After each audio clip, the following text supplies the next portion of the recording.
नाजरीन, जुल्फ़कार अली भुट्टो को 4 अप्रैल 1979 को रात 2 बजे रावलपिंडी की सेंट्रल जेल में फांसी पर लटका दिया गया। उनको रावलपिंडी जेल के जनाना हिस्से में 7 बाई 10 फुट की कोठरी में कैद किया गया था। भुट्टो को एक पलंग, गद्दा, छोटी सी मेज़ और शेल्फ दी गई थी।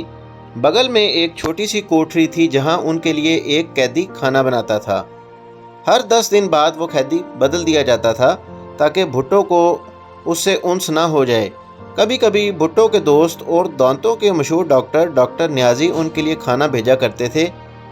शुरू के दिनों में भुट्टो जब बैतुल खला जाते थे तो एक सिक्योरिटी गार्ड वहां उनकी निगरानी करता था। भुट्टो को ये बात इंतहाई नापसंद थी।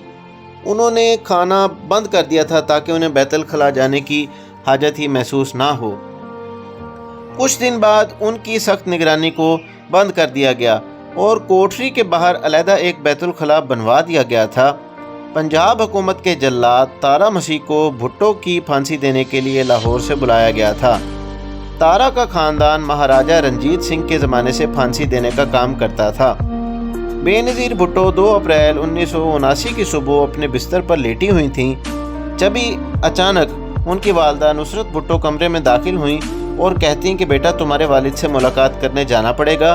बाहर एक फ़ौजी आया है और उसने ये पैगाम दिया है। बेनज़ीर लिखती हैं, मुझे मालूम था इसका क्या मतलब है। मेरी वालदा को भी मालूम था, मगर हम दोनों को कबूल नहीं हो पा रहा था कि ऐसी नौबत आए। उसका मतलब यही था कि ज़ियाउल हक मेरे वालिद को कत्ल करना चाहता है। नुसरत और बेनज़ीर भुट्टो को एक कार में बिठाकर रावलपिंडी जेल में लाया गया। तलाशी के बाद उन्हें भुट्टो के सामने ले जाया गया।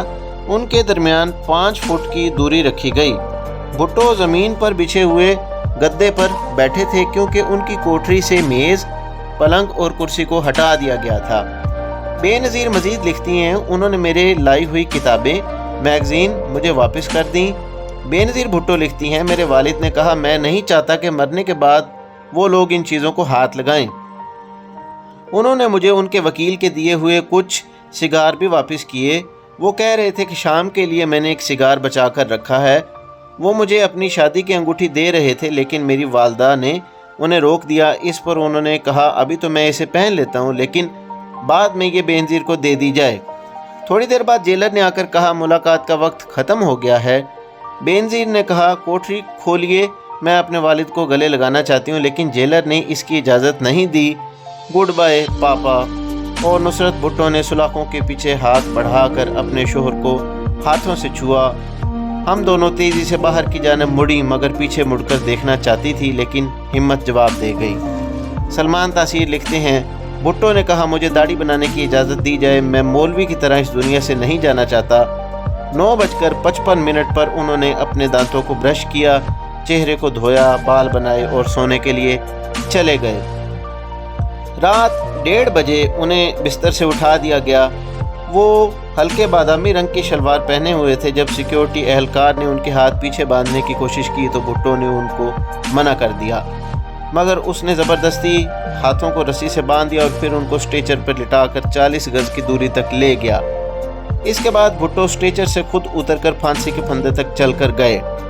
जल्लाद ने उनका चेहरा काले कपड़े से ढांप दिया, पैरों को बांध दिया। जैसे ही 2:04 हुए, मजिस्ट्रेट बशीर अहमद खान ने इशारा किया और जल्लाद तारा मसीह ने लीवर खींच दिया। भुट्टो के आखिरी अल्फाज थे, फिनिश इट।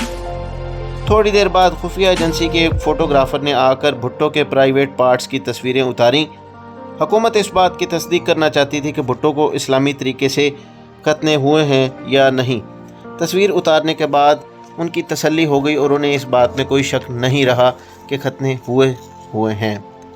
बाद में शाम भाइया ने अपनी किताब गुड बाय शहज़ादी में लिखा था, बेनज़ीर इन्हें खुद बता दिया था कि भुट्टो को मौत के बाद इस बेइज्जती से गुजरना पड़ेगा।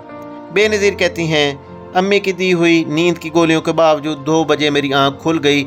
मैं ज़ोर से चिल्लाने लगी, नो नो। मेरी सांस रुक रही थी, ऐसा लगा जैसे किसी ने गले में फंदा डाल दिया हो। मैं चिल्लाने लगी, पापा पापा। सख्त गर्मी के बावजूद मेरा जिस्म कांप रहा था।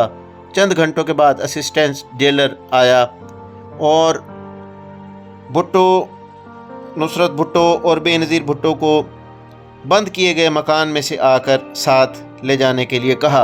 उसे मिलते ही बेनज़ीर के पहले अल्फाज थे, हम बाबा के साथ चलने के लिए तैयार हैं। जेलर ने कहा, उन्हें तो तदफीन के लिए ले जाया जा चुका है। बेनज़ीर कहती है, मुझे यूँ लगा जैसे मुझे किसी ने ज़ोर से घूंसा मारा हो। मैंने चिल्ला कर कहा, आप उनको उनकी फैमिली के बगैर कैसे तदफीन के लिए ले जा सकते हैं। इसके बाद जेलर ने मुझे पापा की शलवार कमीज़ दी जो पापा ने मरने से पहले पहन रखी थी। उसके बाद टिफ़न बॉक्स और इन्हें गुज़श्ता 10 दिन से भेजे जाने वाला जो खाने के साथ चाय का कप था वो भी मुझे दिया। मैंने अंगूठी के बारे में पूछा तो जेलर ने कहा, उनके पास अंगूठी भी थी क्या? फिर उसने अंगूठी तलाशी करने का ड्रामा किया और फिर मुझे अंगूठी पकड़ा दी। जेलर बार बार कह रहा था कि उनकी आखिरत बहुत पुरसकून थी। मैंने सोचा फांसी के बाद भी कभी क्या मौत पुरसकून हो सकती है। बेनज़ीर के ख़ानदान के मुलाजिम बशीर की निगाह जैसे ही भुट्टो के कपड़ों पर पड़ी तो वह चिल्ला चिल्ला कर रोने लगा, या अल्लाह या अल्लाह, उन्होंने हमारे साहब को मार दिया। नाजरीन, भुट्टो साहब के मुतल्लिक दास्तान आपको कैसे लगी कमेंट्स में ज़रूर बताएं, और अगर अभी तक आपने चैनल को सब्सक्राइब नहीं किया तो पहले इसको सब्सक्राइब कर लें।